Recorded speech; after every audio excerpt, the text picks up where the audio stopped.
Bien, bonjour. Je voudrais tout d'abord remercier les organisateurs de ces assises et la Fondation Médéric Alzheimer de me faire l'honneur de présider cette session. Comme je suis président, je vais aussi faire une petite intro et je vais dire ce que j'ai envie de dire un petit peu à propos de ce sujet.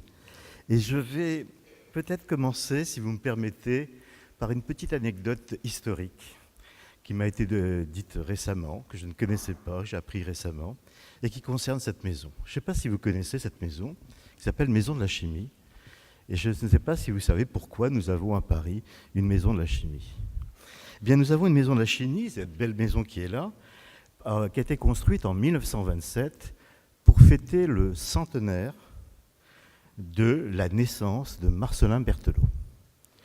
Marcellin Berthelot, tout le monde le connaît, c'est un célèbre chimiste français.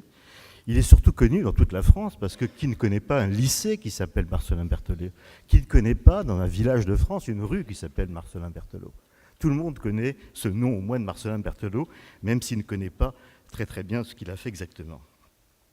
Or, ce grand scientifique du début du XXe siècle, qui a assuré en même temps toute une série de missions ministérielles, qui a été ministre de l'Éducation, qui a joué un rôle important dans les gouvernements de l'époque, n'avait rien vu au développement de la chimie moderne.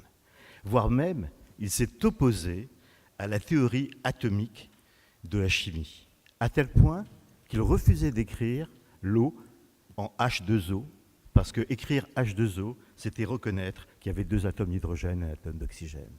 Donc, il a fait perdre à la recherche française, à la recherche chimique française, et il a fait perdre des années, un retard en plusieurs décennies par rapport à la recherche française. Pourquoi je donne cet exemple? C'est pour dire tout simplement qu'il faut toujours être modeste. Il faut toujours être modeste face aux vérités du moment, et même si on est face à ce qu'on appellerait aujourd'hui un leader d'opinion. Donc c'était ma première petite anecdote, et je reviens au sujet en lui-même, et ça le rejoint également. Et dans le domaine qui est le nôtre, qui nous regroupe aujourd'hui, dans les approches que nous menons, et même si elles ne relèvent pas purement du domaine biomédical, la question qui se pose est celle de la méthode, et celle de la méthode rigoureuse et adaptée pour en mesurer l'impact à partir d'objectifs pertinents, à partir d'indicateurs fiables et mesurables. Cette recherche qu'on appelle aussi recherche interventionnelle, même si ce n'est pas une intervention médicamenteuse. Donc on l'appelle souvent dite non médicamenteuse. Mais c'est vrai, je suis d'accord avec ce qui a été dit hier, les oppositions sont en soi pas tout à fait pertinentes. Elle exige probablement aussi des regards et des méthodes multidisciplinaires, ça a été dit à plusieurs reprises. En effet, ce domaine intéresse de nombreuses disciplines qui vont des sciences biologiques aux sciences humaines et sociales, de l'épidémiologie aux modélisations mathématiques, des sciences économiques aux sciences juridiques, des sciences du numérique à l'ingénierie et la technologie. De ces croisements naîtront obligatoirement, et j'en suis intimement persuadé, le développement de solutions fiables attendues par les patients, attendues par les professionnels, mais aussi par les industriels et les décideurs. C'est dans cet esprit également que le plan maladies neurodégénératives, et le président Clanet en a parlé hier, a rappelé un petit peu ce que je résume en deux mots ce plan. Et Pierre a utilisé un de ces deux mots tout à l'heure, Pierre Crolac. C'est un plan qui veut décloisonner et intégrer. Décloisonner nos recherches, nos visions purement en silo, décloisonner nos actions médico-sociales, nos actions sanitaires qui sont toujours en silo. Je ne dis même pas tuyau d'orgue, parce que tuyau d'orgue, on peut penser qu'il y a un organisme qui gère tout ça.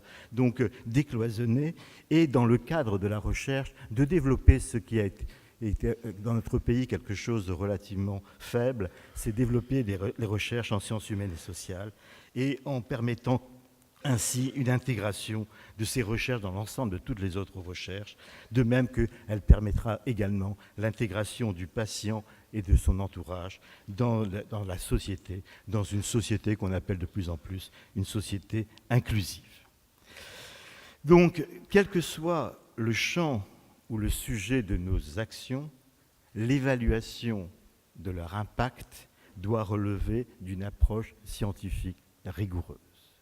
Alors hier, John, bonjour, tu as dit « Aucun prix Nobel n'a été décerné à une étude randomisée contrôlée ». Eh bien, je suis d'accord, mais j'ai envie de dire aussi « Aucun Nobel n'a été décerné à un chercheur qui ne répondait pas à une méthodologie, à une méthode scientifique rigoureuse et reconnue ».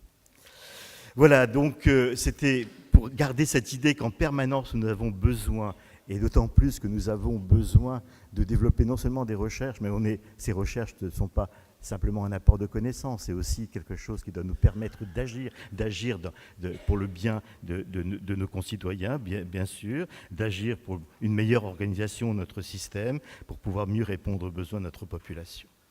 Donc, je vais maintenant revenir à la table, c'était mon petit mot de président, mais donc nous allons là parler un peu d'évaluer l'impact de nos actions, de comment les évaluer, comment disséminer les savoirs et les réponses dans le domaine de ce que j'appelle de la perte d'autonomie et également ce que j'appelle l'accompagnement des personnes en situation d'incapacité fonctionnelle liée à des déficiences cognitives. Alors j'interpelle un peu Fabrice Exil, je pense que ça rentre dans ce qu'il appelle le handicap cognitif. Ma vision woodienne des choses fait que je parle beaucoup plus d'incapacités liées à des déficiences, de leurs aidants familiaux, et aussi pour savoir comment disséminer largement ces savoirs et les réponses qui ont fait preuve de leur pertinence, et preuve de leur pertinence est l'important. Donc pour répondre et pour nous éclairer sur ces 3 points, 3 femmes, en ce fameux 8 mars aujourd'hui, vont se succéder pour nous apporter toute leur lumière. Voilà, je vous remercie. Je donne donc maintenant la parole à Johanna de Almeida Melo.